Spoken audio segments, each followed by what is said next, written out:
Hi everyone, PM Kester here with How to Take a Break. On today's episode, I am going to talk about things that walking 100 miles in a month taught me.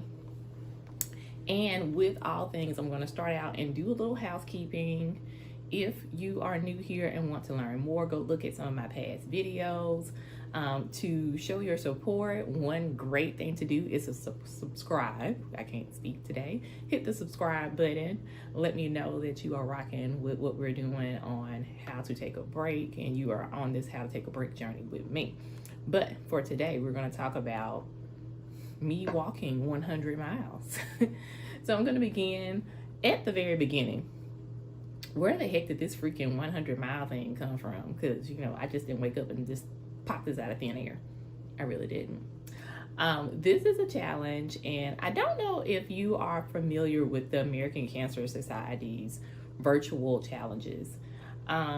They do a lot of virtual challenges on Facebook. Of course, you can go to the main American Cancer Society page and get more information on all the stuff, like check out if it's legitimate and things like that. But I had done a previous challenge through the American Cancer Society. It was a kettlebell challenge that someone else was doing, and then they connected me with it. And I was like, oh, well, this is neat. Even if I don't succeed in the challenge or whatever, then it's something that's keeping me healthy. It's giving me something to do with my fitness journey. I'll probably do like another video just detailing my journey with fitness, because it's definitely more than walking. But for this, I was already looking for something to stay healthier. And so when walking came across my Facebook, I was like, oh, well, walking is pretty simple because I walk anyway, right? 100 miles, easy peasy. I'm probably walking it all the time. And so that's kind of how I got to this 100-mile journey. 100 miles is not easy peasy. A lot of times we think we walk way more than what we do until you start looking at your Fitbit or your phone or whatever and just like looking like, oh, my daily stuff is not adding up to 100 miles in a month. But that's kind of where I was on this journey. So it gave me that awareness and actually became something I was looking forward to. But let's get into the lesson. So what are the things that 100 miles in a month taught me? Number one, you need to move your body every day.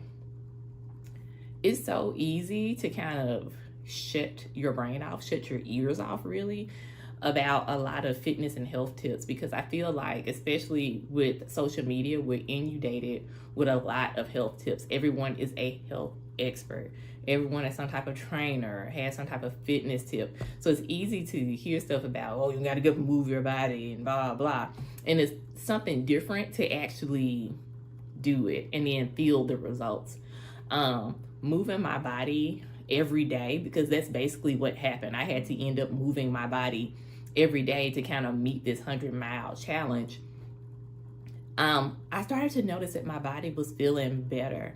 I would feel tired sometimes, but it's almost like if I didn't walk, like maybe my times changed and my body almost like felt like we weren't going to do a walk that day.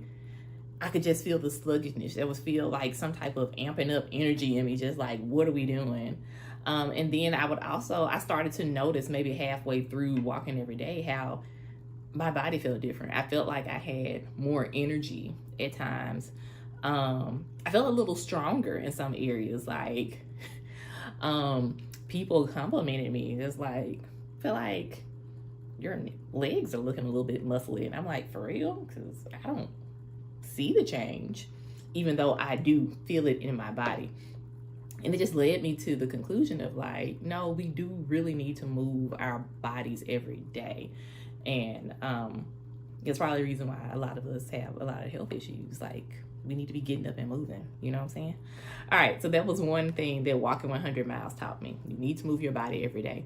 Number two, walks are a mental health tool. I did notice that my mood was changing, and that was another comment that I got. I've been doing this challenge since April and have been through so much crazy crap since April. Um, but one of the things that I noticed, and this is again stuff that you start doing things for a while, people start to say things. And I had a coworker say something before I had to do this big presentation, and she was like, "You seem way more calm than I would be in this situation, like having to kick off this conference and make this big speech." And I stopped and made me pause and be like, why am I so calm? But I journal about it, and I think it's because I was walking every day. And a lot of times when I walk, that walk has helped me kind of dissipate the stress of the day.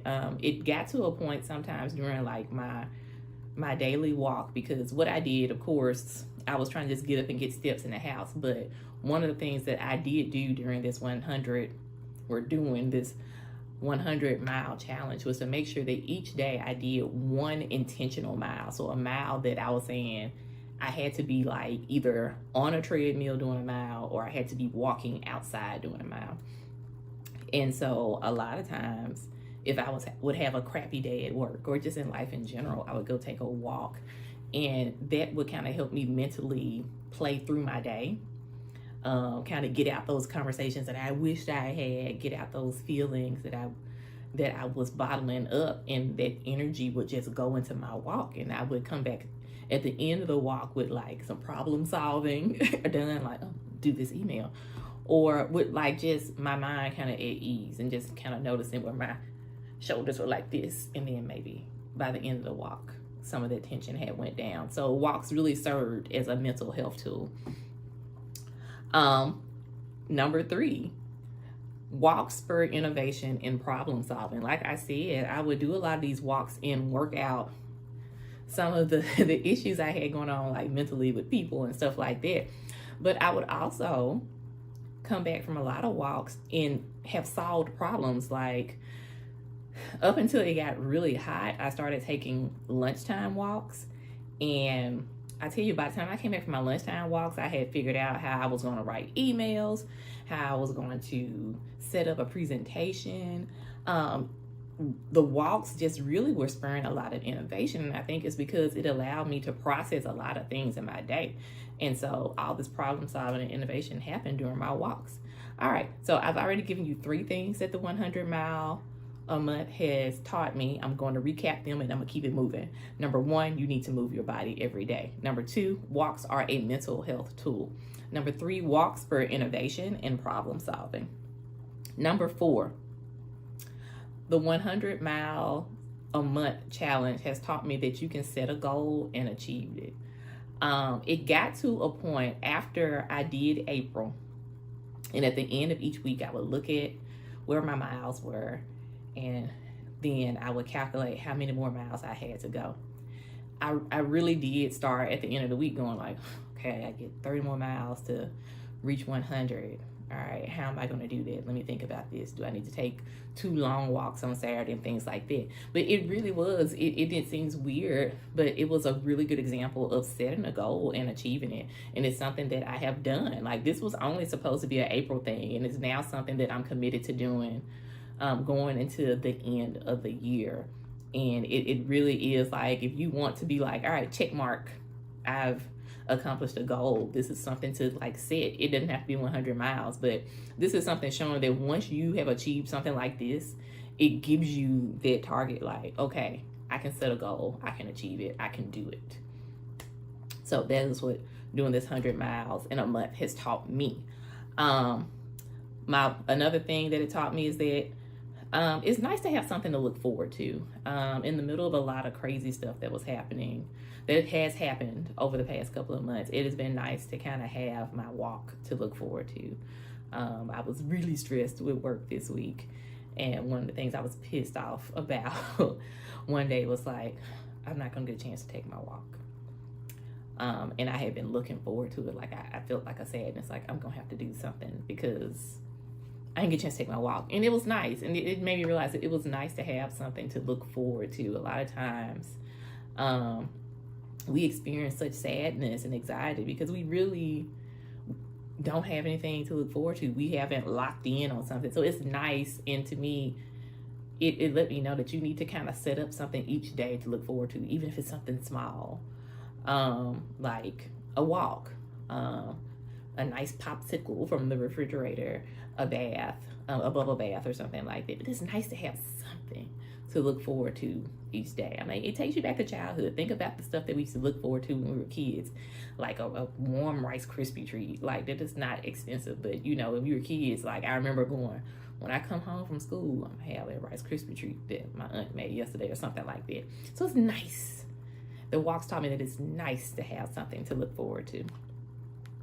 And the final thing is, this is something your body needs. And it really goes to